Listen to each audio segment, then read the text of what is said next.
Bonjour à tous et bienvenue à ce 22e épisode du podcast de Board Game Québec. Bien content de vous retrouver, un peu en retard cette fois-ci.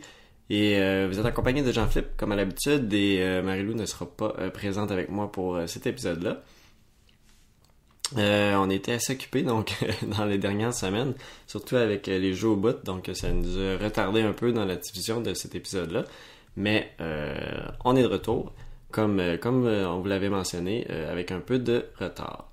Donc, dans cet épisode-là, de quoi on va parler? Bon, des nouvelles un peu comme à l'habitude. Aussi, je vais vous parler des jeux au bout, l'expérience qu'on a eue là-bas, les jeux qu'on a joués sommairement. Je vais parler aussi de nos nouveaux achats, parce qu'on en a fait beaucoup justement au Jab Bazaar des jeux au bout. Et finalement, je vais aussi parler mon expérience de jeu avec Russian Railroad et finalement terminer avec un projet québécois. Donc sans plus tarder, on commence maintenant avec les nouvelles.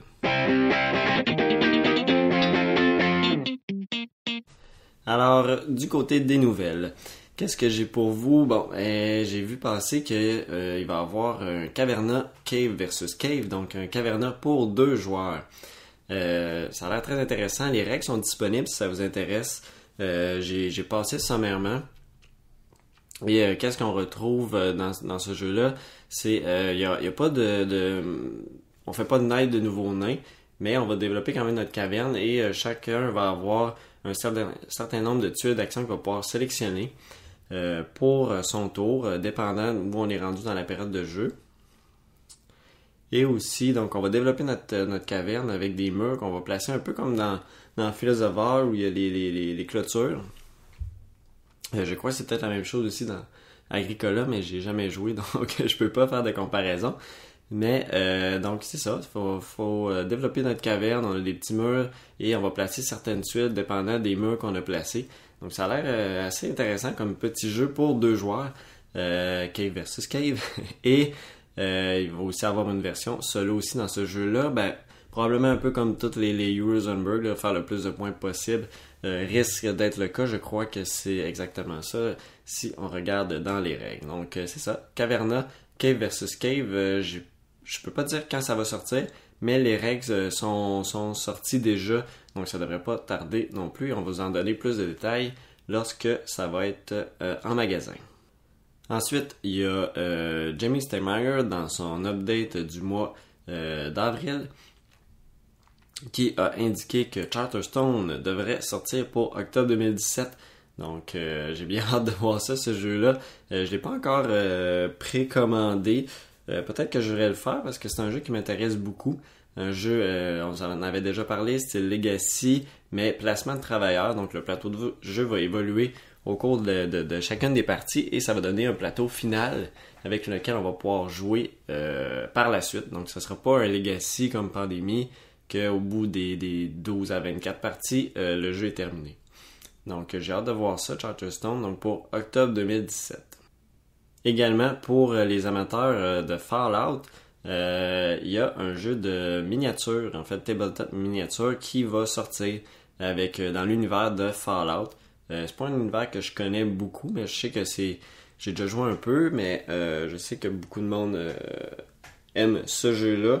Un monde ouvert, donc là ça va être vraiment un jeu de miniature dans l'univers de Fallout qui est prévu pour bientôt. Enfin, il va être disponible en précommande au cours de l'été. Donc quand même intéressant si ça vous intéresse, un autre jeu de miniature cette fois-là dans l'univers de Fallout. Il y a aussi, on vous avait déjà parlé de Android Netrunner, l'extension Terminal Directive, qui est un peu style Legacy encore là pour 2 joueurs, qui est présentement en magasin. Donc c'est sorti. Nous, on ne se l'est pas procuré encore. Ça presse pas nécessairement. Je pense pas que c'est le jeu qui a le plus d'engouement autour, mais c'est un jeu qu'on va se procurer éventuellement. Je pense que pour rejouer Android, c'est un jeu que j'apprécie beaucoup, puis je pense qu'on ne joue pas assez. Mais peut-être qu'avec cette extension-là qui permettrait à 2 joueurs d'avoir un aspect peut-être plus intéressant que juste tout le temps jouer une partie qui va se ressembler, pas se ressembler d'une partie à l'autre, on va tout le temps jouer des rôles différents, mais qui donnerait un challenge différent là, d'avoir cet aspect un peu plus legacy. Ensuite, encore je reviens à l'update de Jamie Stegmaier, de Stonemaier Games, du mois d'avril. Il y avait dans cette update-là un nouveau jeu en fait, pas de nom, rien, pas plus d'infos que ça, de Jamie Stegmaier, prévu pour 2018, il y avait 2% de progression, donc c'est vraiment un jeu au tout début, donc j'ai hâte de voir, on va suivre la progression de ça au travers des updates de Stonemaier Games, et on va vous en parler un peu plus dans d'autres épisodes quand on va voir plus de détails, mais c'est toujours le fun de voir qu'il y a encore un autre jeu en production, et que Charterstone, comme je disais, s'en vient bientôt en octobre 2017. J'ai aussi sorti récemment, je pense que vous avez peut-être vu ça passer dans votre fil RSS pour le podcast, mon challenge solo 10x10. Donc, je veux jouer 10 jeux en solo 10 fois jusqu'à la fin de l'année. Ça avance bien. Et j'ai fait voter les auditeurs et je vais sortir prochainement la deuxième vidéo pour annoncer les deux jeux qui vont faire partie, les deux jeux restants qui vont faire partie de mon challenge. Donc, je vous invite à suivre ça dans probablement cette semaine. Je vais voir, dépendant du temps que j'ai pour tourner ça. Mais ça s'en vient prochainement. Et finalement, il y a les Meeple Olympiades, on vous en avait déjà parlé, mais vous pouvez encore vous inscrire jusqu'au 10 mai, et ça a lieu la fin de semaine prochaine, donc le 13 mai. Je pense que ça va être un événement super intéressant, beaucoup de commanditaires que David nous a révélé, professeur Boardgame nous a révélé. Donc, je crois que l'événement va être vraiment superbe et je pense que 1000$ en prix, ça va être vraiment, j'ai vraiment hâte de voir ça, le style Olympiade avec des jeux de société. Je pense que ça va être vraiment très cool. Donc, les Meeple Olympiades, c'est la fin de semaine prochaine, le 13 mai. Vous pouvez encore vous inscrire. Donc, passons maintenant au sujet principal qui sont les Jeux au bout 2017. Première fois que moi et Marie-Lou ont participé à cet événement-là. Événement qui a lieu à Chelsea. C'est un peu au nord de Joliette. Et dans un petit camp, les camps bout en train, qui vraiment très cool comme petite place. C'est vraiment un camp de vacances en fait. Et donc ce qu'ils font, c'est qu'ils réservent vraiment tout le camp. Ils ont toutes les chambres qui peuvent héberger les gens. Et il y a plusieurs salles sur le site de l'événement où on peut aller jouer à certains jeux. Donc il y a des salles dédiées. Par exemple, il y a une salle où des personnes qui participent à l'événement amènent leurs jeux de société. Ils les mettent disponibles en jeu libre à tous. Donc ça, c'est vraiment très bien fait. Donc tout le monde peut un peu contribuer à ce que l'événement ait le plus de nouveautés possible, le plus de jeux possible. Et je pense que les gens sont très respectueux là, des jeux en tant que tels. Je pense c'est ce qu'on peut dire de tous les joueurs. C'est rare que quelqu'un va prendre le jeu de quelqu'un puis va se mettre à déchirer les cartes ou à pas faire attention aux jeux en tant que tels puis à renverser quoi que ce soit dessus. Donc je pense que le monde fait très attention à ça. Et c'est très le fun parce que ça permet justement au monde d'essayer des nouveautés. Ça, c'est vraiment génial. J'ai vu, je pense que tous les gros hits du moment, les grosses nouveautés du moment étaient présentes pour pouvoir y jouer. Donc ça, c'est vraiment très bien. Ensuite, il y avait aussi une salle opérée par Distribution Le Valais qui faisait essayer plein de jeux. Et à la fin de la fin de semaine, en fait, à la fin de la deuxième fin de semaine des jeux au bout, ils ont fait tirer tout le lot de jeux qu'ils faisaient essayer là, durant le séjour. Donc ça, c'était vraiment très bien parce qu'il y avait aussi quelqu'un sur place pour expliquer ces jeux-là. Tandis que dans l'autre salle que j'ai parlé tantôt, c'est vraiment... fallait savoir les règles ou quelqu'un pouvait nous les expliquer aussi. Ça pouvait arriver aussi. Ça nous arrivait à quelques reprises que quelqu'un nous voyait avec les règles et décidait soit de rejoindre à nous ou tout simplement de nous expliquer le jeu pour que ça aille plus vite pour nous. Ça, je dirais, c'est peut-être une leçon que j'ai appris que c'est certain que l'année prochaine, si on réussit à y retourner, puis c'est sûr qu'on veut y retourner, je pense que je vais me préparer d'avance je vais essayer tel jeu, je vais lire les règles d'avance. Puis comme ça, je vais être prêt rendu là-bas si l'occasion se présente, si le jeu est là, de pouvoir l'essayer. Il y avait également aussi d'autres salles avec d'autres jeux d'une section pub, du pub Randolph, qui avait aussi des jeux. Et également, il y avait une section Zendar qui avait des jeux qui n'étaient pas encore sortis ici au Canada, par exemple, il y avait des jeux en allemand avec des traductions libres, je pourrais dire, des règles dans la boîte. Il y a un des jeux, par exemple, qu'on a essayé là-bas, que je vais vous parler tantôt, qui était justement en allemand avec une traduction là, imprimée, traduite à l'ordinateur. Là. Pas les règles officielles traduites, mais ça permettait quand même de jouer. Il y avait également aussi il y avait aussi des tournois qu'il y a eu. Je pense qu'il y a eu Magic Maze durant qu'on était là, mais on n'a participé à aucun des événements qui avaient lieu. Il y avait aussi des challenges de Seven Wonders Duel. Il y avait aussi Magic Maze, je l'ai dit. Il y avait aussi, je pense, avant qu'on arrive, il y avait aussi un tournoi de Santorini le vendredi soir. Nous, faut dire, c'est ça. Comment que ça marche, les jeux au bout. Il y avait 2 fins de semaine cette année. Je pense que c'est la première fois qu'il y avait 2 fins de semaine. Donc, la première fin de semaine, c'était du vendredi au dimanche. Et la deuxième fin de semaine, en fait, fin de semaine, c'est fin de semaine étendue, c'était du mercredi matin au dimanche après-midi. Nous, on a pris un forfait qui était du samedi au dimanche, donc très court. C'était la première fois qu'on y allait, donc on voulait voir un peu qu'est-ce que ça allait donner, si on allait apprécier. Et je peux vraiment dire qu'on n'a pas assez choisi assez long, mais probablement que ça rentrait pas beaucoup dans notre horaire non plus d'y aller plus longtemps, mais c'est sûr que l'année prochaine, on va se planifier mieux en conséquence pour essayer d'y aller au moins 2 nuits, voire 3, peut-être du jeudi soir au dimanche. C'est vraiment très cool, puis je trouve que j'ai pas eu le temps de jouer à assez de jeux, de jeux que je voulais essayer. Des fois, c'est difficile avec le monde. Ben, ça dépend aussi avec du monde que t'es, s'ils sont plus intéressés par tel type de jeu ou non. Donc, ça, c'est peut-être moins intéressant. Ben, pas moins intéressant, mais ça dépend. Mais si tu peux te joindre à d'autres mondes, là, j'ai pas eu l'occasion nécessairement, mais je pense que je le ferais peut-être plus, avoir une durée plus longtemps, d'essayer de séparer peut-être moi et Marie-Lou, j'ai le goût d'essayer plus un autre jeu, puis de revenir jouer ensemble plus tard. Donc là, on a tout le temps resté ensemble. Puis on a fait d'autres rencontres aussi. Donc on a joué avec d'autres personnes. Mais peut-être que les jeux que je voulais jouer leur correspondaient moins. Donc on a fait des ententes là-dessus. Puis j'ai essayé d'autres jeux que j'aurais probablement jamais essayé. Qu'est-ce qu'il y avait aussi? Donc j'ai parlé des événements, comment ça fonctionnait. Il y avait aussi un bazar, le Jab Bazar.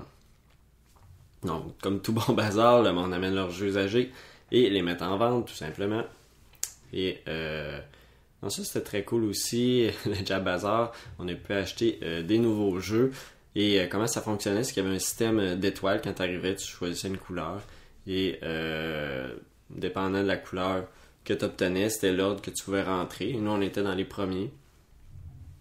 Donc ça a vraiment bien fait. On avait l'embarras du choix des jeux qu'on voulait acheter, puis ça nous a permis de dépenser plus, je pense, malheureusement ou heureusement. Donc on fait des belles trouvailles, je vais vous en parler tantôt dans nos nouveaux achats. Aussi, ce qu'il faut savoir quand on va au jeu au bout, c'est que pour le montant qu'on paie, il y a une cafétéria sur l'emplacement, sur le site, et donc les repas, on se présente à la cafétéria dans les heures prescrites.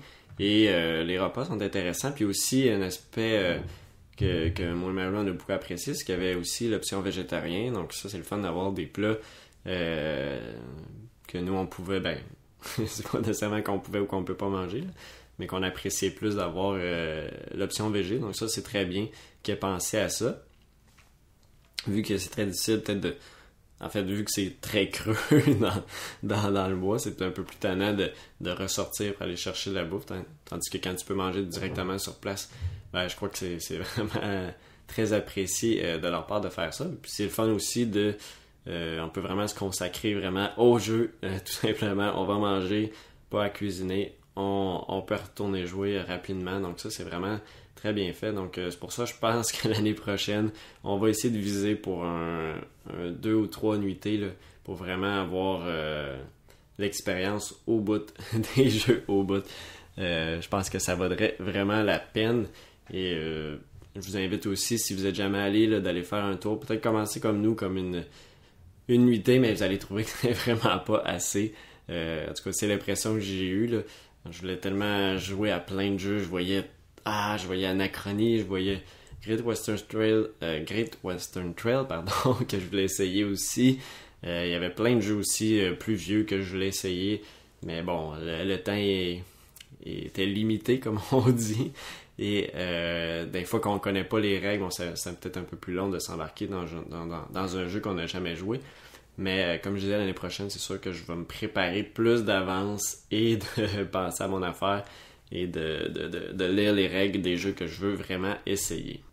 Donc je vais passer aux jeux qu'on a joué, qu'on a essayé. Je vais faire un bref survol, là, je ne rentrerai pas dans les détails, je n'expliquerai pas les règles des jeux. Je vais juste donner une petite appréciation, première impression en fait, des jeux qu'on a joués. C'est pas mal tous des nouveaux jeux, sauf un que j'avais déjà joué, qui est le premier qu'on a joué, deuxième qu'on a joué en arrivant là-bas. Premier, on voulait vraiment essayer le High School, mais ça qu'à 2 joueurs, c'est peut-être pas très intéressant, puis c'était comme juste pour combler un petit vide avant le Jab Bazar, puis je voulais voir un peu, c'est plus pour voir qu'est-ce que ça avait l'air comme jeu, vraiment, production vraiment très bien faite, les boîtes qui s'emboîtent une dans l'autre, qui forment la surface de jeu. High School, c'est un petit jeu de piche-notes où il faut juste passer en dessous de des portes et récupérer des poissons, puis un autre joueur qui va tenter d'arrêter ces autres joueurs-là. Et le principe est vraiment simple, vraiment, je pense que c'est un beau petit jeu, très cool, très, très belle production. Je pense pas que c'est un jeu que j'achèterais parce qu'à 2 joueurs, c'est pas vraiment intéressant. Mais je pense que c'est un beau petit jeu peut-être de party de famille. Ça joue de 2 à 4 joueurs, mais ça fait un style différent de pitch-note que des pitch-notes habituels qu'on connaît, là, qu'il faut rentrer des rondelles dans différents coins, faire des points. Donc c'est un peu différent. Je pense que c'est bien aussi avec des enfants, mais j'étais content de voir à quoi ça avait l'air. Puis comment ça fonctionnait. Vu que les pièces sont un peu spéciales, on peut les faire rebondir, faire sauter par-dessus des murs, faire des courbes. Donc la pièce, comment elle est faite, comment qu'on fait la piche-note, ça permet des différents tricks qu'on peut faire avec les petits pingouins, les petites piche-notes, les pièces spéciales. Ensuite, on a joué à Mombasa. Mombasa, c'est un jeu que j'avais déjà joué une fois. Marie-Lou n'y avait pas joué. Et il y a une autre personne qui s'est joint à nous quand il a vu qu'on lisait les règles. Et nous a permis de... Je voulais essayer ce jeu-là en fait parce que j'avais beaucoup aimé mon expérience. Puis j'avais déjà une base, j'avais déjà joué. Donc ça allait être plus rapide pour le faire essayer à Marie-Lou. Et la personne qui s'est joint à nous donc nous a permis d'aller un petit peu plus vite dans les règles. Ça a été très le fun aussi de jouer à 3 joueurs. Je crois qu'il est peut-être aussi bon à 2 joueurs. Je l'avais déjà joué à 4. Et j'avais vraiment beaucoup apprécié Mombasa. J'aime ça les jeux où il y a des... pas qu'on achète, mais on obtient des actions d'une certaine compagnie. Il y a 4 compagnies dans ce jeu-là. Et on va progresser sur chacune des pistes selon notre intérêt dans différentes compagnies. Parce qu'on va les placer aussi, on va les faire expandre sur le territoire, qui va faire augmenter leur valeur. Donc, plus il y a de maisons sur le territoire, plus la compagnie va valoir cher. Donc, plus les actions qu'on possède, plus on est loin sur la piste, plus c'est payant pour nous. Donc, ce principe-là, j'aime vraiment ça. Il ne faut vraiment pas se garrocher dans toutes les compagnies, parce qu'on ne sera pas capable d'avancer de beaucoup dans toutes les compagnies. Puis, ce qui est vraiment très bien fait dans ce jeu-là aussi, c'est les cartes. On a une sélection de cartes dans notre main au début de la partie et on a un certain nombre de cartes qu'on va pouvoir jouer dépendant de notre progression là, sur certaines pistes. Parce que sur notre plateau, on a une piste de diamant qui nous permet, lorsqu'on est avancé à une certaine étape, d'avoir une carte de plus en jeu. Et il y a aussi une piste de livres qui J'imagine que c'est des connaissances qui nous permet aussi de débloquer notre carte qu'on peut jouer. Donc on peut aller de 3 à 5 cartes au cours de la partie. Ce qui est vraiment intéressant, c'est que lorsqu'on les a joués, ils vont aller dans des piles au-dessus de défausse et à la fin de ce tour-là, à la fin d'un tour, en fait, on va récupérer une des piles avant de faire déplacer nos autres cartes. Et donc ça veut dire qu'on n'a pas toujours les mêmes cartes en main. Il faut vraiment penser à nos affaires, d'empiler les bonnes cartes avec les autres, avec d'autres cartes pour lorsqu'on récupère une pile qui est vraiment intéressante, qui nous permet de rejouer ces cartes-là puis de faire avancer plus nos progressions sur les différentes compagnies.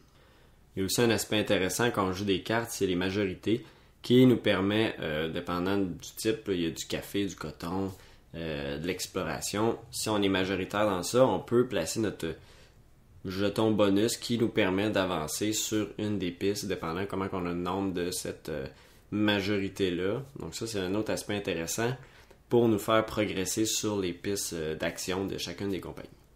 Donc, je ne veux pas rentrer plus dans les détails du jeu, là. Je pense que j'ai déjà trop rentré dans les détails, mais je trouve le jeu est vraiment bien fait.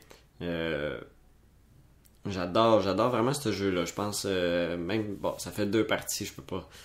Mais j'ai vraiment apprécié les 2 fois que j'ai joué à 3 puis à 4 joueurs, même si ça a été sur un long intervalle de temps. Je pense que c'est un jeu que j'aimerais ça ajouter à ma collection. Je trouve que, comme je disais, les jeux où on achète des actions dans des compagnies, je trouve ça vraiment intéressant. Je trouve cette mécanique-là le fun de comme acquérir des parts d'une compagnie puis la faire expandre, la faire s'étendre. Donc ça, je trouve ça très intéressant. Donc Mombasa, j'ai vraiment apprécié de rejouer à ce jeu-là. Ensuite, on a essayé un jeu qui n'est pas encore sorti ici au Canada, en Amérique, un jeu allemand qui s'appelle Bären Park. Dans le fond, c'est un parc à ours. Et c'est un jeu qui va ressembler un peu à Patchwork. Je pense Cottage Garden aussi, à ce que j'ai pu comprendre, mais j'ai jamais joué à Cottage Garden. Et le principe est simple. On va développer un parc. Parc zoologique un peu, mais juste avec des ours. Un parc à ours. Tous les joueurs vont avoir une tuile de départ et c'est des tuiles de forme un peu comme dans Patchwork ou dans Cottage Garden qui vont avoir certaines formes et le but c'est vraiment de remplir toutes nos tuiles et on va pouvoir expandre notre parc avec 3 autres tuiles supplémentaires. Et la façon que ça fonctionne pour aller chercher des nouvelles tuiles, c'est lorsque on va placer une de nos tuiles sur notre plateau personnel, notre tuile à remplir, notre parc. Et ça va cacher certains icônes qui vont nous permettre d'aller chercher certaines tuiles, dépendant de l'icône qu'on cache. Donc le principe est vraiment simple. On peut rajouter aussi des objectifs qui empressent un peu d'aller chercher tel type de tuile ou un autre type de tuile. Il y a sur les tuiles de base, il n'y a pas de points, mais ça nous permet de boucher les petits trous, un peu comme les patchs dans Patchwork. Il y a aussi les tuiles plus importantes qui, elles, vont avoir plus de points dessus, mais couvrir aussi beaucoup plus d'espace, mais des fois, sont plus difficiles à placer. Concept vraiment simple, comme je disais, mécanique simple, on va à notre tour placer une de nos tuiles, puis des fois, on va aller chercher plus qu'une, donc on va avoir un inventaire de tuiles qui va nous permettre de mieux combler nos vides par la suite, mieux planifier nos tours. J'ai vraiment apprécié, je pense que Marie-Lou aussi a vraiment apprécié ce petit jeu-là. Assez rapide, on connaissait pas, puis on a lu les règles, c'est très rapide quand même à apprendre. Un bon jeu, je pense qu'il peut jouer, oui, il peut jouer à plus que 2 joueurs. Je sais pas si ça va sortir, ça va sûrement sortir ici un jour, éventuellement, on s'en reparlera mais lorsqu'on va voir ça passer, mais j'ai vraiment apprécié Bären Park, très bon jeu, très bonne première impression. En fait, je veux pas me lancer comme ça. Peut-être que quand on rejoue, ça devient tout le temps la même chose. Je veux pas me lancer plus que ça, mais j'ai vraiment bien apprécié la première expérience. Belle première impression. Un beau petit jeu. Les tuiles sont bien faits. On peut avoir des objectifs différents. Je trouve très bien. Bären Park. Lorsque ça va sortir, je vous conseille de jeter un œil là-dessus. Ensuite, on a essayé Potion Explosion, un jeu que ça fait longtemps qu'on voulait essayer. Et j'avais écouté le vidéo de David, de Professeur Board Games, sur ce jeu-là. Je trouvais très intéressant les billes, l'aspect de peu Candy Crush, que tu fais des explosions de billes. Ça se produit quand même, les explosions régulièrement, mais en fait, on dirait que des fois, certains joueurs vont être avantagés vu que, dépendant du tour de jeu, s'il fait une grosse explosion, des fois, il n'y en a pas nécessairement une grosse qui va arriver rapidement. Puis ça peut arriver, là, on a joué à 4 joueurs, que ça revienne souvent à son tour. Peut-être c'est de la chance aussi. Il y a aussi, dans ce jeu-là, on peut jouer nos potions qu'on a complétées. Ils ont des pouvoirs spéciaux. Puis je pense qu'il faut bien les utiliser pour justement essayer d'arriver à produire des explosions lorsqu'on va prendre lorsque ça va être à notre tour de prendre une bille. Parce que nos potions, on peut les jouer avant notre tour. Et j'ai oublié d'expliquer, mais lorsqu'on fait des explosions, on prend beaucoup plus de billes et pour compléter nos potions, ça prend plusieurs billes de certaines couleurs. En gros, les ingrédients qu'on pourrait dire. Et donc, plus on fait d'explosions, plus on a de billes à pouvoir placer. Donc, normalement, plus on va être capable de compléter de potions. Et les potions, c'est ça qui fait les points. Il y a aussi des points pour avoir 5 types de potions différentes ou 3 de la même potion. Donc c'est des petits objectifs en cours de partie. On peut aussi demander de l'aide au professeur qui lui va nous permettre d'aller chercher une bille, mais ça ne produit pas d'explosion, donc ça peut aussi nous aider, mais ça nous fait perdre des points en fin de partie. Le concept est assez simple, les tours sont assez rapides aussi, super beau design de ce jeu-là, les potions sont vraiment en forme de potions, les cartons. J'ai bien apprécié cette première partie-là. Beau petit jeu, je pense, familial, donc Potion Explosion. Allez jeter un œil là-dessus. Moi, j'ai bien aimé ma première expérience avec ce jeu-là. C'est d'ailleurs aussi Potion Explosion, un des jeux qu'on a acheté au Job Bazar. Je devance un peu nos nouveaux achats, mais je vais sûrement faire je vais faire un déballage. Là, je vais sortir ça prochainement. Et si vous êtes intéressé à voir les règles, je vais vous mettre aussi le lien là, dans l'épisode vers Professeur Board Game qui avait fait justement les explications des règles de ce jeu-là. Si ça vous intéresse, je pense que c'est un bon jeu familial. On a aussi essayé le jeu Dragon's Gold, un jeu que je ne connaissais vraiment pas. J'avais jamais entendu vraiment parler de ce jeu-là. Et c'est un des joueurs avec qui une personne avec qui on jouait qui a décidé de trouver la boîte belle, trouver le truc intéressant. Puis c'est un jeu à peu près 45 minutes, 1 heure. On a décidé de l'essayer. C'est un jeu vraiment de négociation parce qu'on va, dans ce jeu-là, tenter d'attaquer des dragons puis voler leurs trésors. Mais lorsqu'on peut être plusieurs à attaquer le même dragon, et à ce moment-là, on a un sablier, puis là, il faut se partager le butin, mais il faut être en accord. Donc c'est vraiment un jeu qu'on va tout le temps en train de négocier, puis il y a des points pour les majorités d'une couleur de trésor, pour si on combine toutes les couleurs de trésor, ça nous donne des points aussi. Donc c'est vraiment un jeu où on est tout le temps en train de pas marchander, mais vraiment négocier qui prend quoi. Si on n'arrive pas à une entente, ça arrivé quelques fois dans la partie, personne qui ramasse les trésors, puis tous les trésors sont défaussés. Donc c'est peut-être moins mon style de jeu. C'est bien, mais je trouvais que ça s'étirait un peu. Vu que c'est tout le temps la même chose, on va aller combattre des dragons, puis on va négocier les trésors. Et je trouvais que la partie était trop longue pour ce principe-là. Donc c'est ce que j'ai eu comme première impression. Je trouvais qu'à peut-être après 20 minutes, je pense que j'en ai eu assez. Là. On a assez négocié de trésors. Là. Je pense que ça pourrait finir là, parce qu'au final, c'est juste une accumulation de trésors que tu caches derrière ton petit paravent, puis là, tu accumules comme trop de pièces, puis je sais pas, ça m'a pas... je trouvais que c'était trop long pour ce que ça apportait comme jeu. Il n'y a pas vraiment...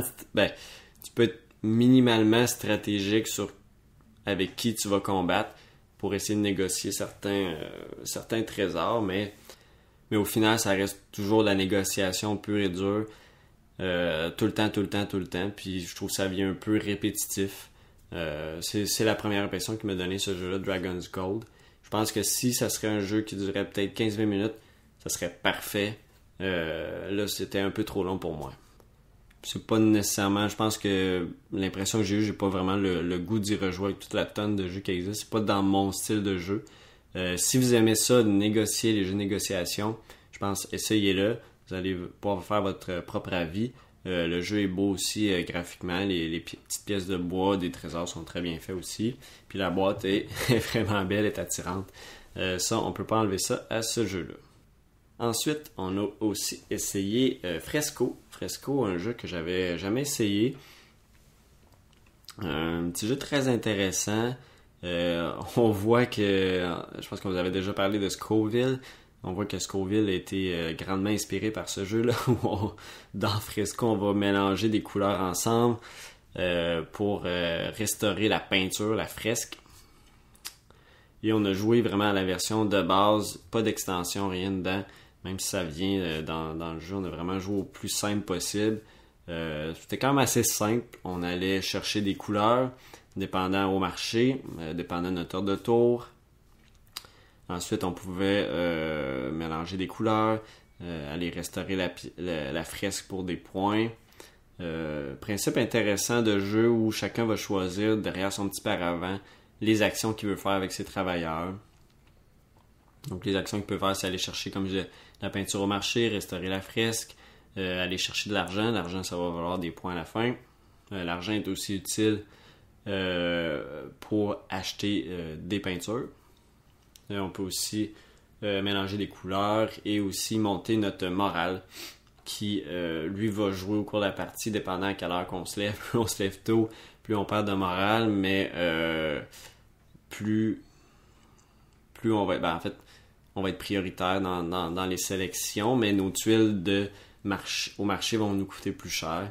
Ça, c'est un principe intéressant aussi. Je pense que des fois, c'est intéressant d'être le premier, surtout en fin de partie, pour ça a aussi une importance sur les fresques qu'on peut restaurer. Donc, si quelqu'un le fait avant nous, ça nous bloque un peu, ça nous fait perdre des points. Au final, j'ai bien aimé ça. Fresco, je pense que je jouerais avec certainement des petits modules de plus. Je pense qu'il rajouterait un petit peu plus de complexité. Pour là, c'était vraiment très simple au niveau de base. Va chercher des couleurs, puis fait des mélanges, puis complète. Restaure la fresque, là, c'était assez simple, mais j'ai bien apprécié ce petit jeu-là. Puis je pense que pour l'heure qu'il était, puis on ne connaissait pas les règles, il était, je pense, déjà 1h, minuit ou 1h du matin. Donc c'était bien là, pour ça. Fresco, j'ai bien apprécié cette première expérience-là. Et on a conclu cette longue première journée, fait du samedi, avec le jeu Looney Quest, un jeu parfait là, pour tard dans la nuit, où petit jeu très intéressant, on a des tableaux et on doit dessiner sur notre feuille transparente une piste où on va aller chercher soit des bonus, de l'argent, des points. On a certains objectifs des fois à faire et une fois, tout le monde le trace en même temps, on a 30 secondes et sur notre pièce transparente, et une fois que tout le monde a terminé, le 30 secondes est passé, on va placer cette feuille-là sur la map, et dépendant si on est rentré dans des obstacles, dans des monstres ou dans les objectifs qu'on voulait atteindre, ben on va faire des points où on peut pas perdre de points, mais pas faire de points, c'est pas vraiment intéressant dans ce jeu-là. Et il va y avoir 6 niveaux jusqu'au boss final.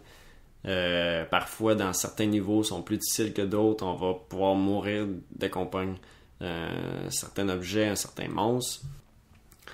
Il y a aussi, des fois, il y a des clés qu'il faut associer avec des cadenas. Donc, vraiment un petit jeu intéressant. On peut aussi envoyer des malus à nos adversaires qui vont être contraints soit de dessiner de la main gauche, de dessiner un œil fermé, etc. Des malus comme ça. Il y a aussi des bombes qu'on va faire exploser qui vont nous envoyer automatiquement des malus à nous-mêmes pour le prochain tour. Donc plusieurs choses comme ça. C'est vraiment un petit jeu party sympathique que j'ai bien apprécié de jouer à ce jeu-là. Je trouve que c'était vraiment un concept intéressant on a la map, on sait où est-ce qu'on va aller, mais il faut le dessiner à côté sur notre plateau personnel. Donc des fois on pense qu'on est vraiment, on pense ah oui on l'a, puis finalement tu mets ça tu remets ça sur la carte, puis on est vraiment à côté. Des fois ça peut créer des petits fous rires de ok, j'étais vraiment dans le champ. Je me souviens le dernier tableau qu'on a fait, le monstre là, je pense que je suis mort 8 fois dans j'arrêtais pas de toucher à son laser. Ça faisait mourir automatiquement. Donc c'était vraiment pas très bon mon affaire. Euh, Puis aussi il y a différents niveaux de monde. Je pense qu'on a joué le niveau 3 et 4. Il y a 6 niveaux de monde dans la boîte. Vraiment un jeu très cool, très intéressant. Je pense que ça peut se rejouer. Niveau rejouabilité, peut-être que ça va... Ben, comme je disais, il y a 6 niveaux. Puis même refaire les mêmes niveaux, ça veut pas dire que nécessairement tu vas être meilleur. Mais probablement qu'au fil du temps, tu vas être meilleur à mieux te positionner. Tu vas peut-être prendre des petits trucs à l'œil au niveau des distances. Donc c'est un très beau jeu de coordination, de dextérité, œil, main. Est-ce qu'on s'en va à la bonne direction? Donc Looney Quest, très cool. Comme très belle première impression. On a même joué 2 parties consécutives parce que on trouvait ça bien intéressant. Et pour la journée du dimanche, on a joué premièrement à Kodama. Kodama, petit jeu de Tree Spirit. Donc on va construire un arbre avec des éléments dedans, des vers, des champignons, des petits trucs comme ça. Et qu'on doit faire correspondre d'une carte à l'autre de notre branche qui vont nous donner certains points. On va avoir aussi des Kodama qui sont des objectifs qu'on va placer dans notre arbre. Et à la fin d'un tour et qui va nous donner des points aussi. Le jeu est vraiment très beau graphiquement. On va piger des cartes, puis on va sélectionner une carte qu'on va placer dans notre arbre. Tout ça à tour de rôle. Il y a différentes saisons, différents objectifs de saison aussi. Comme je disais, le jeu est vraiment super beau, facile à apprendre. La thématique est super belle. Je pense que c'est un beau petit jeu. C'est une 15-20 minutes. On a fait une partie. Je pense que les parties vont tout le temps être différentes parce que les cartes de branches vont être tout le temps différentes. Puis on essaie de développer l'arbre le plus payant où on va vraiment enchaîner tous les symboles qui vont nous faire le plus de points possible à chaque fois. Puis une chose qui est bien, c'est que ça limite aussi, je pense qu'on est limité à 10 points. Même si on fait vraiment une belle série, qu'on était plus chanceux, ben il nous limite quand même pour pas qu'il y ait trop d'écart entre les joueurs. Ça, c'est quand même bien pensé. C'est pas arrivé dans notre partie, mais je pense que peut-être un joueur plus expérimenté ou plus chanceux dans les cartes qui vont être sorties va le limiter un peu, puis il va devoir se concentrer peut-être sur d'autres choses, ses objectifs aussi qui vont être payants, puis peut-être ça créera pas de joueurs qui aient vraiment plus de points à la fin. Donc Kodama, c'était vraiment un très beau petit jeu, très content de l'avoir essayé, une belle première impression pour ce jeu-là. Et finalement, on a conclu ça avec Terraforming Mars. Je voulais au moins essayer un des jeux que j'étais là pour. Ça. Il y a Anachronie que j'ai voulu essayer dans la soirée d'avant, mais qui était rendu minuit, puis on connaissait pas les règles, puis personne n'était vraiment enclin, on dirait, à vouloir l'essayer. Moi, j'étais vraiment après, mais bon, c'est pas grave, je vais me reprendre une fois pour essayer Anachronie. Mais là, j'ai essayé quand même, on a essayé, moi et Marie-Lou, à 2 joueurs, Terraforming Mars. Et là, je suis vraiment déçu parce qu'on a mal joué une règle et ça a vraiment tué l'expérience. Ça, c'est décevant quand ça arrive. On se les fait expliquer, puis je pense qu'on a mal saisi une règle qui était en fait que dans un tour, on peut jouer 1 ou 2 cartes. Ensuite, l'autre joueur va jouer 1 ou 2 cartes, mais ça revient à nous, puis on peut encore jouer 1 ou 2 cartes jusqu'à temps que les 2 joueurs aient passé. Mais nous, ce qu'on faisait, c'est que on jouait 1 ou 2 cartes, l'autre joueur jouait 1 ou 2 cartes, puis là, on finissait la ronde. Fait qu'on faisait notre production et tout et tout. Ce qui arrivait, c'est qu'au début de partie, ça marchait bien, parce que ça peut être difficile de jouer plus que 2 cartes. Mais plus la partie avançait, plus on faisait de la production, et là, on se ramassait avec une tonne de ressources. On s'est rendu compte à un moment donné, ben là, c'est sûr qu'il y a de quoi qu'on fait pas correct. On peut pas accumuler autant d'argent, autant de ressources, puis on n'est pas capable de faire réchauffer la planète. On n'est pas... Il y a de quoi qui marchait pas, on le savait, on était un peu fatigué de la veille. Donc, puis on n'a pas trouvé c'était quoi au départ, puis après ça, quand on est revenu à la maison, ben, on a vu, en regardant une vidéo, de Rado, on a vu que c'était ça qui était pas correct. Je crois... Si j'enlève cet aspect-là qui a vraiment tué la partie, là, on était à la fin, on faisait même plus notre production parce que ça faisait plus de sens. On voulait juste s'en aller, là, c'était comme il y a de quoi qui marche pas, puis ça tue le jeu. Donc c'est ça, je peux pas me baser sur cette expérience-là, mais si j'enlève cet aspect-là, je pense que le jeu aurait été vraiment beaucoup plus intéressant parce qu'au début de la partie c'était le fun, on voyait ok je vais aller peut-être plus vers ça, tel objectif parce qu'il y a certains objectifs qu'on peut faire, il y a aussi des awards de fin de partie qu'on peut cibler, et justement on va essayer de faire réchauffer la planète, augmenter son taux d'oxygène pour à chaque fois on va faire des points, ça va augmenter notre je pense notre terraforming de points, là, je me souviens plus exactement comment ça s'appelait, le ratio, puis ça nous permet aussi à chaque tour, à chaque production en fait, qu'on va faire plus d'argent. C'est ce chiffre-là plus notre chiffre sur notre plateau personnel. Vraiment un principe intéressant, là, je parle un peu du plateau personnel, c'est qu'on va avoir notre production, chaque joueur va avoir sa propre production selon les cartes que jouer. Et ça c'est très, très intéressant. Donc on peut orienter notre stratégie, puis plus la partie va avancer, plus on va produire, plus on va être capable de réchauffer la planète plus rapidement. Chaque joueur va pouvoir contribuer, ce qui n'était pas notre cas parce que là justement on voulait jouer des cartes, mais là on voulait aussi réchauffer la planète, mais là juste 2 actions dans un tour, ça c'était impossible. Il y avait aussi nos cartes, justement les cartes bleues, si vous connaissez un peu le jeu, qui on n'était jamais capable d'activer parce que c'est comme si on avait tout le temps juste 2 actions, donc ça nous limitait tellement que ça venait juste... le jeu marchait juste pas, mais bon, on comprend pourquoi après tout ça. C'est dommage un peu, je suis vraiment frustré d'avoir mal joué le jeu, mais bon, c'est sûr que je vais le réessayer parce que je pense que en enlevant cette erreur majeure-là, je crois que le jeu va m'intéresser. Je crois que le solo doit être très intéressant aussi, combiner les cartes... Puis on a aussi joué avec le drafting qui, à mon avis, je pense, va rallonger le jeu. Ça rallongeait pour nous, mais là, on se ramassait avec beaucoup trop de cartes dans nos mains aussi. Là. Fait qu'on finissait que on s'en foutait un peu des cartes. Mais, donc si j'enlève notre erreur, je crois quand même que, vu qu'on va piger quand même 4 cartes, on va sélectionner ceux qu'on veut garder pour un certain montant. Donc, je pense qu'au final, est-ce que le drafting est si intéressant que ça? Va peut-être juste rallonger plus de temps. Donc si on veut vraiment encore diminuer la chance, ça peut être intéressant, mais je pense qu'avec 4 cartes que tu piges, tu vas peut-être en garder 1 ou 2. Au final, au cours de la partie, avec toutes les cartes que tu vas passer, peut-être que ce sera pas si avantageux de ça de faire un drafting à part rallonger la partie. C'est peut-être la première impression que j'ai eue par rapport au drafting, mais ça va être à réessayer, c'est certain.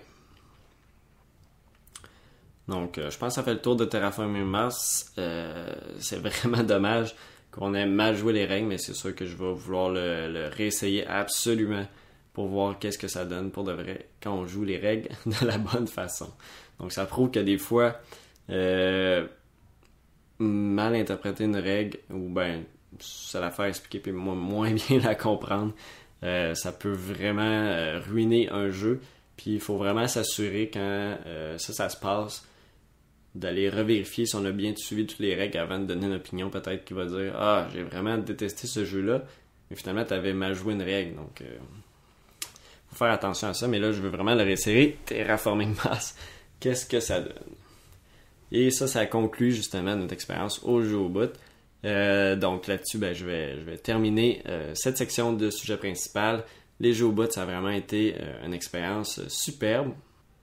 Je veux absolument y retourner l'année prochaine. Je sais que c'est tout le temps, nous cette année, quand on a réservé dès que ça a sorti, je pense dans les quelques heures suivantes. Puis ça s'est vraiment rempli rapidement pour les 2 fins de semaine. Donc on va se prendre encore tôt l'année prochaine, se réserver cette fin de semaine-là pour aller jouer au jeu au bout. C'est vraiment une très belle expérience. J'ai hâte à l'année prochaine pour pouvoir y retourner. Et une chose que j'ai oublié de parler en terminant, il y avait aussi un quiz, le quiz à Zandar, qui est Pierre Poisson-Marquis, qui est le créateur du jeu Québec, qui animait ce quiz-là. Et c'était vraiment cool, un petit quiz sur l'actualité ludique, les jeux, il y avait des images de jeux, il fallait trouver c'était quel jeu. Il y avait des associations entre des créateurs et des jeux. Ça, c'était quand même très difficile des fois, c'est parce que t'associes, mettons, Through the Ages à Vlaada Chvátil, mais Roll Through the Ages, c'est pas lui qui a fait le jeu. Et là, tu te fais un peu avoir là-dessus si t'as jamais joué au jeu. Donc, il y avait des petits twists comme ça, des aspects intéressants, puis un peu d'actualité ludique. Je me suis trouvé quand même pas pire, malgré tout. Aussi, il y avait un aspect un peu stratégique dans le quiz, c'est qu'on pouvait deviner ça allait être quoi notre... pas deviner, mais compter, prédire ça allait être quoi notre score final, et si on était juste, ça multipliait par 2. Donc on a essayé d'y aller stratégique puis éliminer les réponses qu'on n'était pas certains, mais finalement, il en restait qui étaient erronés finalement, qu'on pensait qu'on était sûr. Donc ça n'a pas donné le résultat escompté, mais on n'aurait pas gagné de toute façon. Il y avait du monde qui était vraiment avec des équipes très très encore plus au courant. Surtout sur les vieux jeux, je pense que c'est un peu la faiblesse que je peux avoir, vu que ça fait peut-être 3 ans, 2-3 ans, peut-être plus 3 ans qu'on est plus impliqué dans tout ça, qu'on regarde plus les jeux, mais les jeux qui datent un peu plus, des fois c'est un peu plus difficile de se souvenir ou de connaître ces jeux-là. Donc au final, les jeux au bout, vraiment bravo à l'organisation, très belle expérience, j'ai vraiment apprécié et c'est certain qu'on va y retourner l'année prochaine. Donc ça conclut notre expérience au jeu au bout.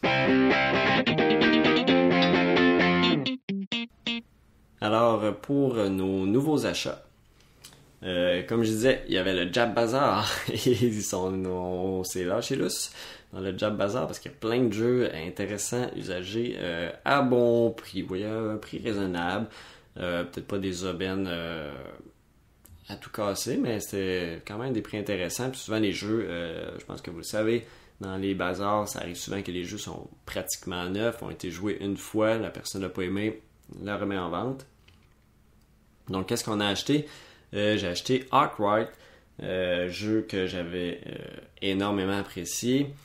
Et je voulais l'avoir dans ma collection parce que en plus j'ai trouvé récemment une version solo homemade, non officielle, et je voulais vraiment l'essayer. C'est un jeu que j'apprécie beaucoup. C'est encore un jeu là qu'on va avoir des actions de compagnie, et ça comme j'ai dit, ça m'intéresse beaucoup. Donc Arkwright, très content d'avoir mis la main là-dessus. J'ai acheté la première édition, par contre. Je sais qu'il y a une deuxième édition. J'ai regardé rapidement. Il n'y a pas nécessairement beaucoup de changements dans la deuxième édition. Quelques petits modules de plus, mais sans plus. Peut-être des règles un peu plus claires, mais je crois que la première édition va être quand même très bien pareil. Et le jeu était très neuf. Jamais été joué, donc... pour ça, je trouvais que ça valait la peine de mettre la main sur Arkwright. On a aussi acheté le jeu Last Will qu'on a d'ailleurs essayé là, récemment. J'ai bien aimé ce petit jeu-là. Un jeu d'environ 1 heure, 1 heure et quart. Qui est concept intéressant où il faut tout dépenser notre argent, donc vraiment très bien. Vous pouvez aller voir le petit post que j'ai fait à ce sujet-là sur Last Will. C'est sûr, là il faut tout dépenser notre argent, mais dans un autre jeu ça serait atteindre un certain montant d'argent, donc ça reviendrait un peu au même, mais là ça va avec le concept qu'il faut vraiment montrer qu'on va dépenser toute la fortune de notre oncle qui est décédé pour avoir droit à cet héritage-là. Et donc vraiment très intéressant ce petit jeu-là, Last Will. On a aussi acheté Keyflower. Keyflower, juste fait un petit bout que je dois essayer. Je sais qu'il est disponible sur Board Game Arena. Je l'avais jamais essayé non plus. J'avais déjà lu les règles.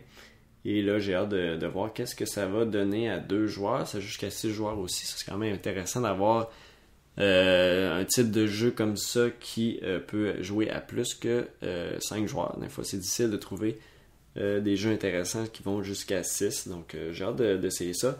Keyflower. On a aussi acheté Andor, la version 2 joueurs, donc Chada et Thorn. Andor, un jeu qu'on apprécie beaucoup, mais là qu'on n'a pas rejoué depuis un bout parce qu'on avait comme poursuivi un peu notre campagne qu'on avait débuté à 2 à 4 joueurs, puis on dirait qu'on a plus le goût de peut-être le continuer à 4 joueurs, peut-être que c'est avec les mêmes personnes qu'on joue à Pandémie. Donc, peut-être lorsqu'on va finir pandémie, je pense que ce serait intéressant de continuer la campagne de Andor, qui est vraiment très intéressante. Puis là, avec la version à 2 joueurs, ça va peut-être nous permettre de rejouer Andor, mais seulement à 2 et compléter la campagne de ce petit jeu à 2 joueurs de Andor.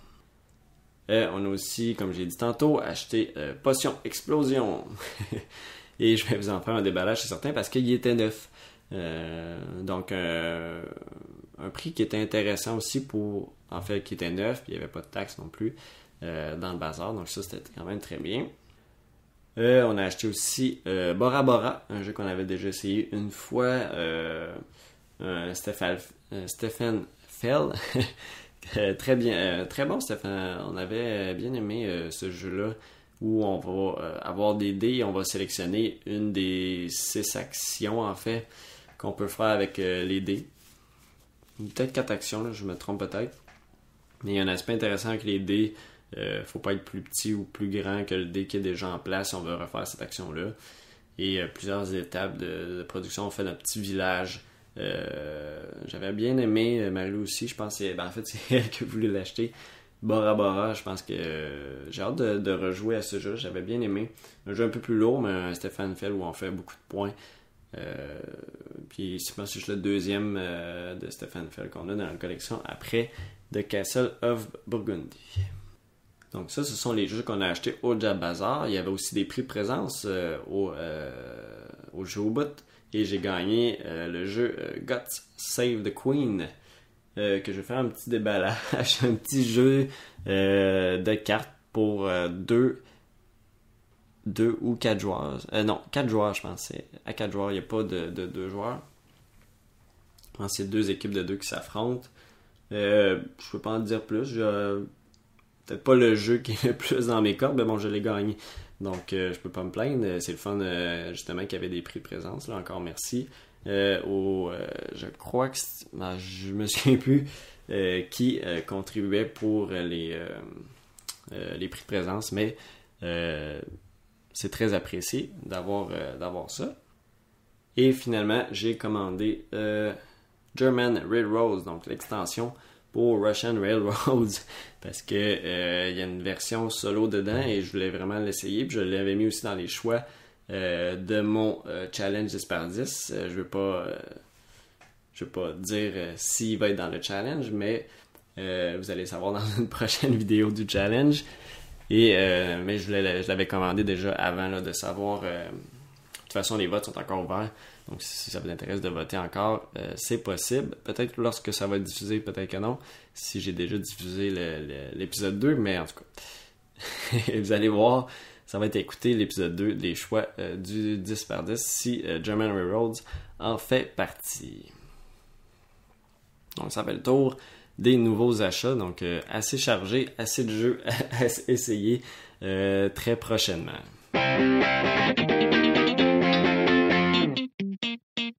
Alors, on est maintenant rendu aux expériences de jeu. En fait, ça va être une expérience de jeu pour cet épisode-ci, vu que je suis seul. Et comme je l'ai mentionné en début d'épisode, ça va être... Je vais vous parler de Russian Railroads. Un jeu sorti en 2013 pour 2 à 4 joueurs de Helmut Ole et Leonard Hogler. Nous, on a l'édition de Philosophia, donc en français. Et ça dure de 90 à 120 minutes pour 12 ans et plus. Et une complexité de 3.4 sur 5 selon BGG. Donc, le but de Russian Railroad, c'est de faire le plus de points possible. Et oui, c'est un jeu où on va faire beaucoup de points. 300, 400, 500 points. Donc, beaucoup de points vont se faire dans la partie.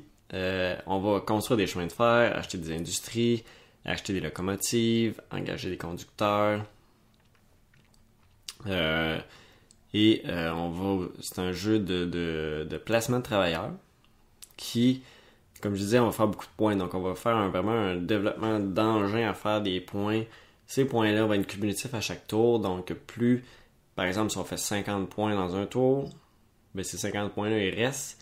Plus tout ce qu'on va avoir aussi réussi à ajouter dans le tour suivant. Donc, peut-être ça va être 75 points. Donc, ça s'accumule tout le temps. Plus on fait de points, plus on on fait un engin qui fait beaucoup de points en début de partie, plus ça va être cumulatif et intéressant. Par contre, des fois, ça va peut-être nous nuire parce que ça va être difficile de progresser tout le temps notre cumulatif de points. Donc, il y a vraiment beaucoup de stratégies possibles et différentes dans ce jeu-là. Donc, comme je l'ai dit, c'est un jeu de placement de travailleurs et on va commencer avec un certain nombre de travailleurs dépendant du nombre de joueurs. On peut en débloquer d'autres aussi au cours de la partie. Donc, placement de travailleurs veut dire actions qu'on peut faire et quelles sont les actions possibles. Donc, il y en a beaucoup sur le plateau. Et aussi, comme je disais, on va construire des chemins de fer, etc., acheter des industries. C'est tout ça sur notre plateau personnel. Il y a 3 chemins, 3 pistes différentes qui peuvent faire produire des points de façon différente.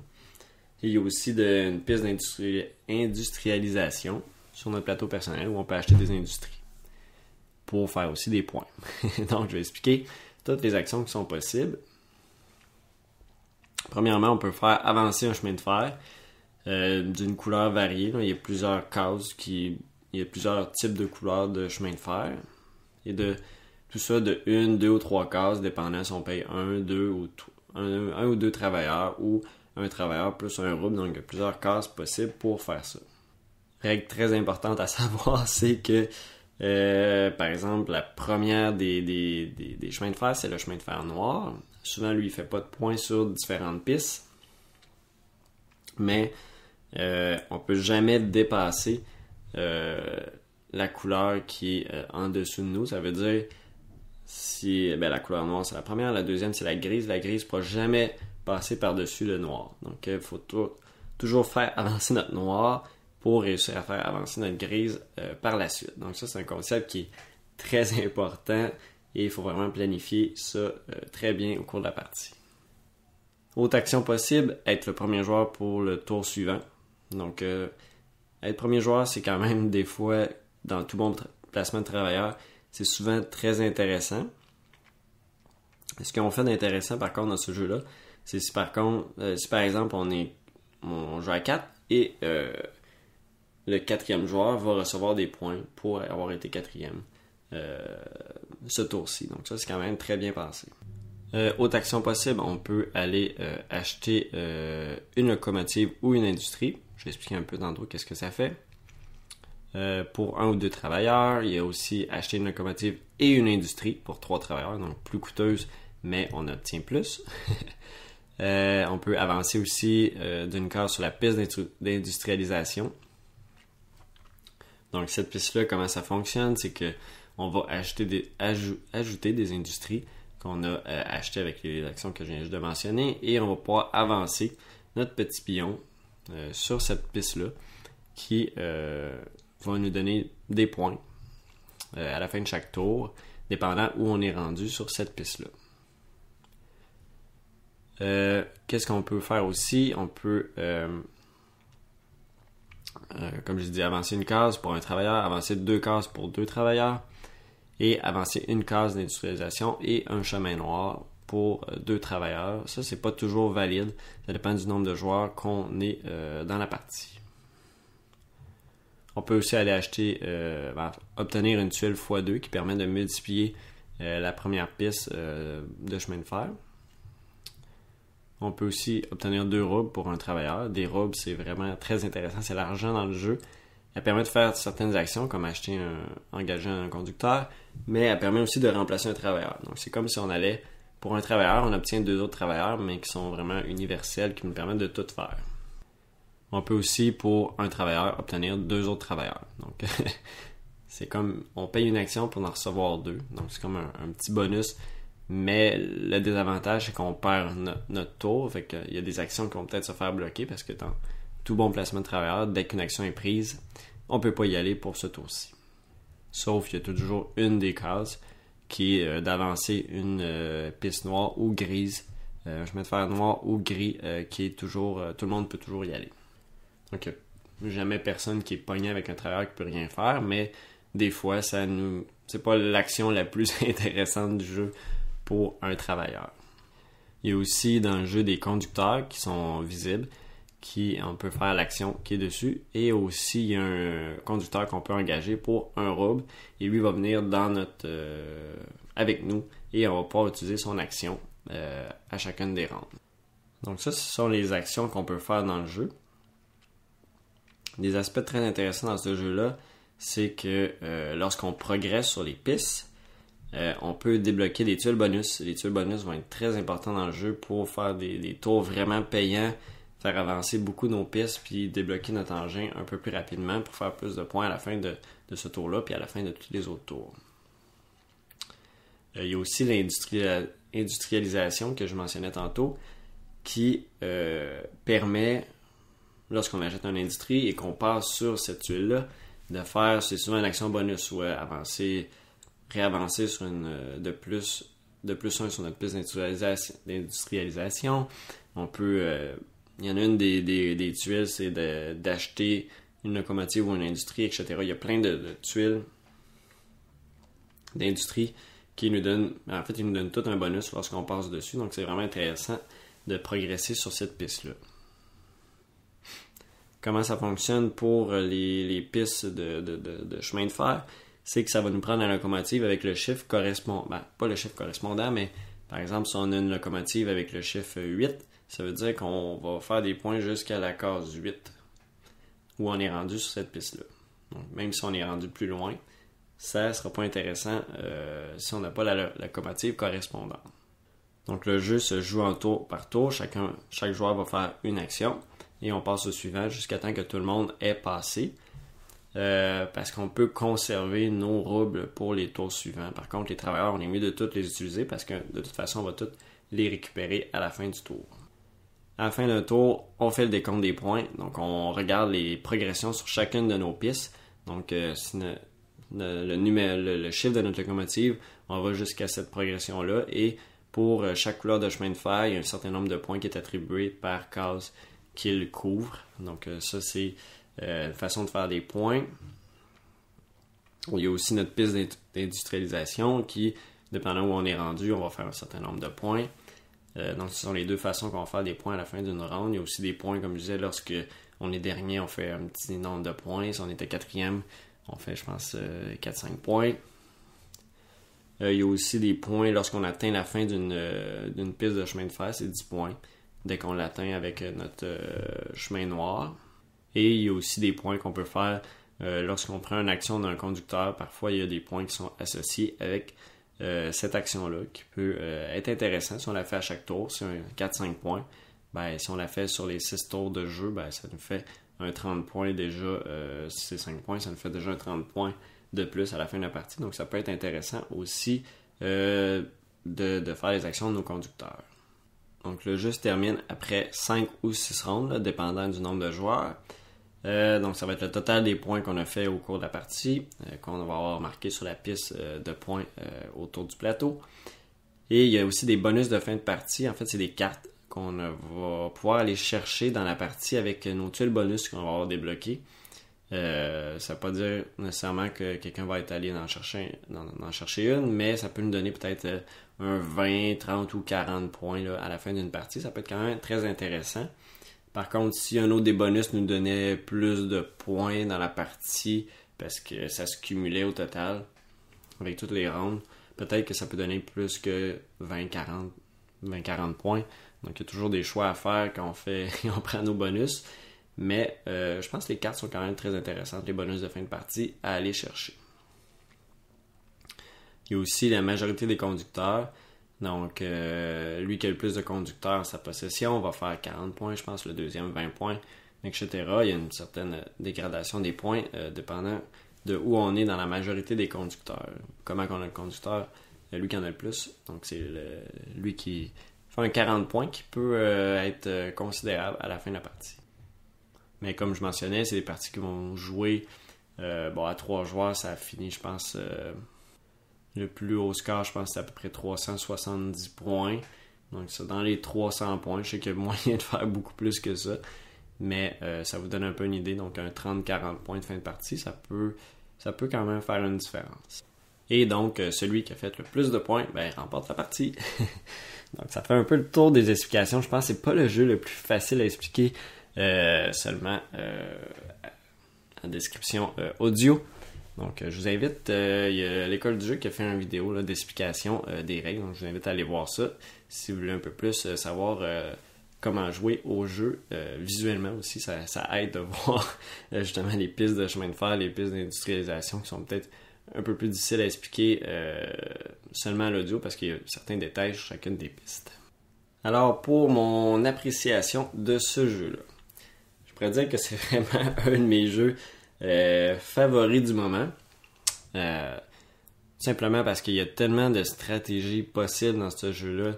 C'est le fun à chaque nouvelle partie. Je vais y aller plus pour cette piste-là, je vais augmenter sur cette piste-là, ça va peut-être me donner plus de points à certains moments. Je vais essayer de voir si je suis capable de battre mon score d'avant. Donc, c'est ce que j'aime dans ce jeu-là, c'est l'optimisation. On veut toujours s'améliorer, toujours battre notre score précédent. pas nécessairement seulement battre les autres, mais essayer de battre notre score qu'on a fait, puis aussi gagner la partie, bien évidemment. Parce qu'il y a quand même un aspect... qui, vu que c'est un placement de travailleurs, il y a des actions qui vont se faire bloquer par les autres joueurs. Donc, c'est pas un jeu qu'on va seulement jouer en solo, vu que justement, il y a des actions qu'on sera pas capable de faire, qui vont peut-être bloquer notre stratégie. Donc, il faut vraiment pouvoir s'adapter à ça et avoir plusieurs options possibles pour vraiment compléter notre stratégie. Donc, c'est toujours bien de s'enligner, mais d'avoir, comme je disais, plusieurs options possibles, parce que si on a vraiment un plan stratégique, puis qu'une personne vient bloquer une de nos cases qu'on avait prévu faire dans notre tour, puis que ça vient complètement bousiller ce qu'on était en train de faire, c'est peut-être pas notre meilleure stratégie parce que ça risque fort probablement d'arriver parce qu'il y a des cases qui sont toujours très convoitées. Je trouve que c'est vraiment aussi, il y a des fois on va débloquer des bonus, on va faire des combinaisons là, vraiment très intéressantes qui vont nous faire progresser vraiment rapidement sur une des pistes ou l'industrialisation. Ça, on est vraiment content qu'on réussisse à faire la combo là, qu'on voulait faire. Donc, puis on est capable de les planifier parce que les tuiles bonus qu'on sort, c'est nous qui décidons lesquelles qu'on choisit, puis tout le monde a les mêmes. On la vole à personne. Donc ça, c'est vraiment très bien pensé aussi. Je trouve aussi la durée vraiment parfaite. Là. On sent qu'on va être capable d'optimiser, mais il ne faut pas aussi s'étendre partout, s'éparpiller partout au début de partie parce que ça ne fonctionnera pas pour vraiment produire beaucoup de points rapidement. Partie qui va durer, comme je disais, 90 à 120 minutes. Mais je trouve que c'est une bonne durée. On a beaucoup de plaisir à optimiser nos choses à chaque tour. Puis comme je disais, il faut développer un engin de points, puis je trouve que c'est vraiment un aspect qui est vraiment merveilleux dans ce jeu-là. J'adore cet aspect-là. Comme je disais, à chaque partie, on va tenter de s'améliorer. Comme la dernière partie que j'ai fait, ça allait bien, 2, 3 premiers tours, 4 premiers tours. Mon engin se développait, mais les 2 derniers tours, là, je réussissais plus à la développer. Donc vraiment, la prochaine partie, faudrait que j'améliore cet aspect-là de pouvoir tout le temps progresser dans l'augmentation de mes points que je fais à chaque tour. Un autre aspect intéressant, c'est que j'aime vraiment les locomotives.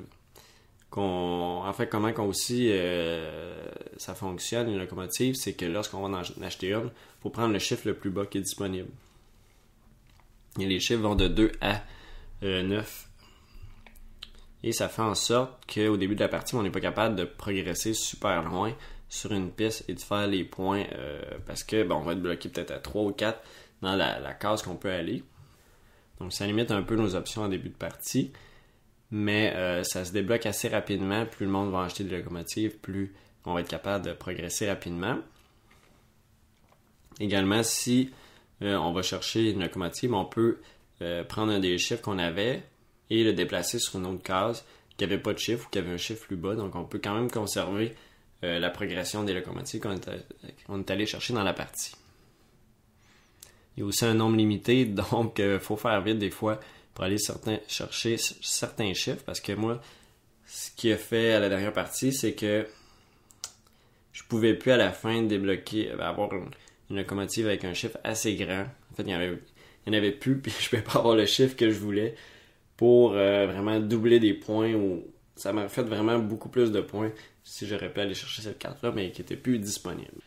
Je l'ai mentionné tantôt, mais les bonus qu'on débloque sur notre plateau personnel sont vraiment importants. C'est vraiment ça qui va faire une grosse différence dans la partie. Si on réussit pas à en débloquer aucun, c'est impossible qu'on réussisse à gagner. Ça veut dire qu'on a vraiment très mal joué. Ça va vraiment avoir un impact majeur. Puis c'est ça que souvent qui va nous faire débloquer des gros combos, c'est de débloquer ces bonus-là. Et ces bonus-là peuvent aussi nous permettre d'aller chercher une carte de bonus de fin de partie.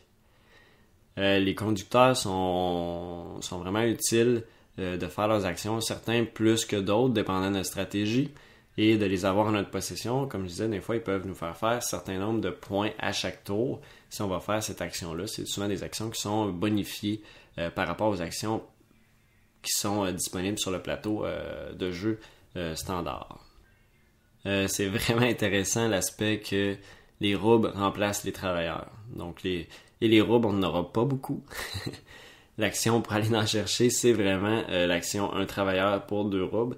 Et elle va être prise à chaque tour, c'est certain. Des fois, c'est la première chose qu'un joueur va faire parce que ça te débloque vraiment pour tout et ça te permet d'acheter aussi des conducteurs. Moi, je me suis ramassé à la dernière partie que je pouvais plus acheter de conducteurs pour aller chercher la majorité parce que j'avais plus de roubles et j'étais pas premier joueur et je crois que c'était Marilou qui est allé chercher justement au dernier tour les 2 roubles disponibles. Donc elle a pu acheter un autre conducteur et avoir la majorité. Donc ça peut avoir un impact important. Les roubles, c'est vraiment pratique. C'est une action très intéressante à aller faire.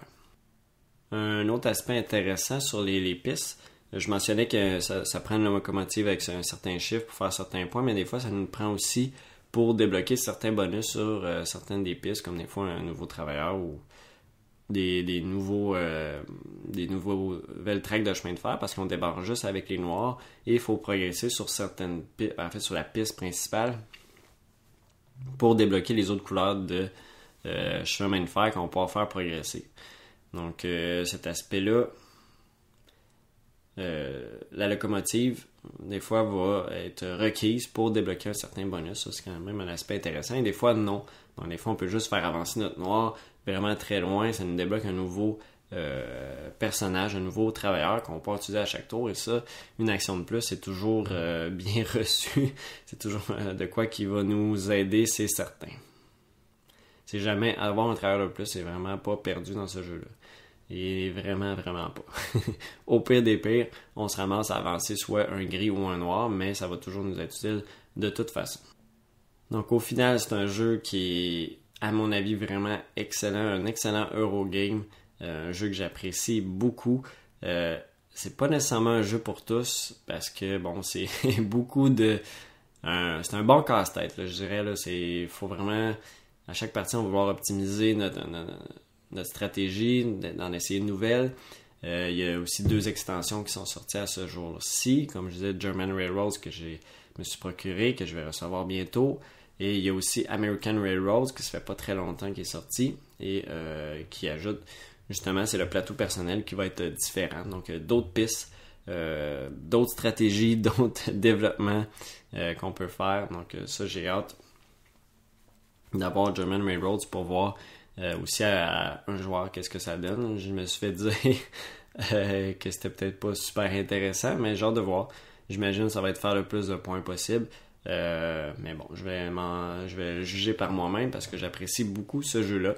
Il est aussi disponible sur Board Game Arena si vous l'avez pas, vous voulez l'essayer. Vous pouvez aller, les règles sont disponibles là, sur Board Game Arena, en français aussi. Et vous pouvez y jouer, c'est vraiment très très très très bien comme jeu. Je l'ai joué à quelques reprises sur Board Game Arena, ça joue quand même bien aussi. À 2 joueurs, ça va peut-être durer 45 minutes. Mais comme je disais, c'est pas nécessairement pour tous. Faut aimer ce style de jeu-là, faut aimer les Eurogame, mais moi, c'est vraiment un de mes jeux favoris du moment. Mon coup de cœur récemment, mais en fait même je l'avais déjà joué là, 1 an et quelques, mais c'est pour ça quand même, ça reste pour moi un coup de cœur, un jeu qui qui va certainement être dans mon top 10 là, lorsque je vais en refaire un. Donc, c'était mon expérience pour Russian Railroads. Alors, je vais conclure cet épisode avec un projet québécois, comme à l'habitude. Et je veux vous parler de la chaîne YouTube La Société des Jeux, de Board Game Society. Donc, c'est une chaîne YouTube opérée par un Québécois, Martin Montreuil, qui fait des vidéos, beaucoup de vidéos de challenge solo. Donc, des jeux, soit qui ont une variante solo, soit que lui-même a créé une variante solo pour un jeu. Il y a des vidéos en français que c'est lui qui va présenter le jeu. Chose vraiment intéressante de ces vidéos, les introductions sont vraiment fous, folles, sont superbes en fait. C'est comme des petits films à chaque fois, il met vraiment beaucoup de temps sur le montage de ces introductions. Vraiment il doit y avoir une petite formation là-dedans, en tout cas s'il n'y en a pas, il est vraiment très bon. J'aimerais ça pouvoir en faire autant pour mes vidéos, mais ça doit y prendre quand même un certain temps à faire ça à chaque fois, mais il fait de très belle façon. Et pour ces vidéos en anglais, c'est un collaborateur qui va présenter le jeu en fait par-dessus, une voix par-dessus ce que lui présente probablement en français. Il a aussi commencé tout récemment des vidéos il y en a une de fait de print and play, donc des print and play qu'il a trouvé, qui va bricoler lui-même, comme le jeu le dit, comme le nom le dit, print and play, et qu'il présente justement comment ça se joue. La Société des Jeux écrit également sur Passion Board Game, comme beaucoup de personnes. Et il a participé aussi récemment à la vidéo coup de cœur dont j'ai participé aussi de Passion Board Games. Présentement, il a fait une vidéo récemment là, de ses 100 premiers jours d'existence, comment ça a été pour ces 100 premiers jours-là. Donc, je vous invite à aller voir ça. La Société des Jeux, belle petite chaîne YouTube, nouvelle chaîne YouTube depuis le mois de janvier. Très bien fait, très belle qualité de production au niveau des vidéos, des introductions, c'est très bien fait, donc bravo à toi Martin pour cette chaîne YouTube là, donc c'est la Société des Jeux. Donc c'est ce qui fait le tour de cet épisode-ci.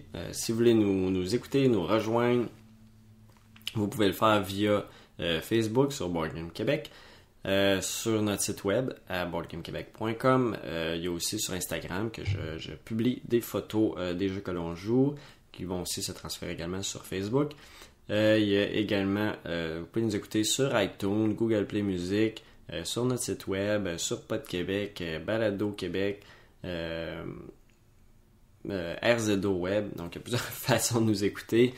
Sur Stitchers aussi. Donc, vous pouvez aussi downloader directement le podcast sur notre site web. Donc, il y a plusieurs façons de nous écouter et de nous rejoindre. Donc, sur ce, merci d'avoir écouté cet épisode-ci et je vous dis à la prochaine fois. Bye bye!